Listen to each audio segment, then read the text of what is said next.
आत्मनिर्भर होने के अलावा भारत के पास कोई विकल्प नहीं है। 140 करोड़ देशवासियों का एक ही संकल्प होना चाहिए। चीप हो या शीप, हमें भारत में ही बनाने होंगे।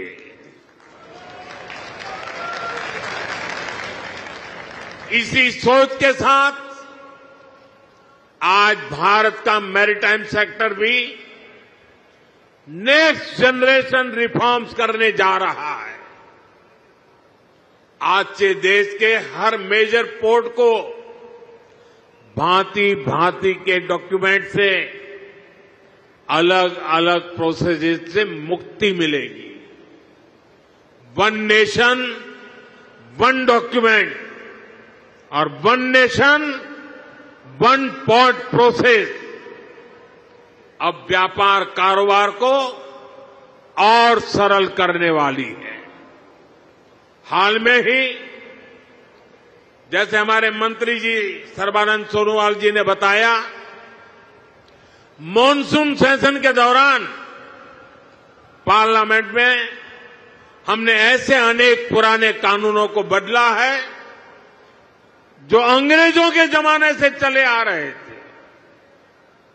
हमने मैरीटाइम सेक्टर में अनेक रिफॉर्म करने का सिलसिला शुरू किया है।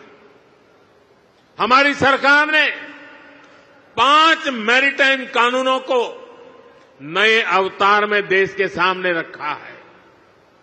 इन कानूनों से और इन कानूनों के आने से शिपिंग सेक्टर में, पोर्ट गवर्नेंस में एक बहुत बड़ा बदलाव आएगा। साथियों, भारत सदियों से बड़े बड़े जहाज बनाने में एक्सपर्ट रहा है। नेक्स्ट जनरेशन रिफॉर्म्स देश के इस भूले हुए गौरव को फिर वापस लाने में मदद करेंगे। बीते दशक में हमने 40 से अधिक शिप्स और पनडुब्बियां नेवी में इंडक्ट की है। इनमें से एक दो तो छोड़ दें तो ये सब हमने भारत में ही बनाई है।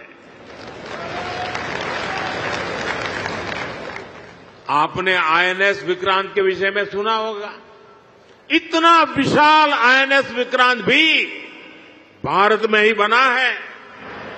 इसे बनाने के लिए जो हाई क्वालिटी स्टील लगी वो भी भारत में बनी थी। यानी हमारे पास सामर्थ्य है, हमारे पास कौशल की कोई कमी नहीं है। बड़े शिप बनाने के लिए जिस राजनीतिक इच्छा शक्ति की जरूरत है, उसका भरोसा मैं आज देशवासियों को दे रहा हूं। If you like this video, then like, share and subscribe to Mirror Now.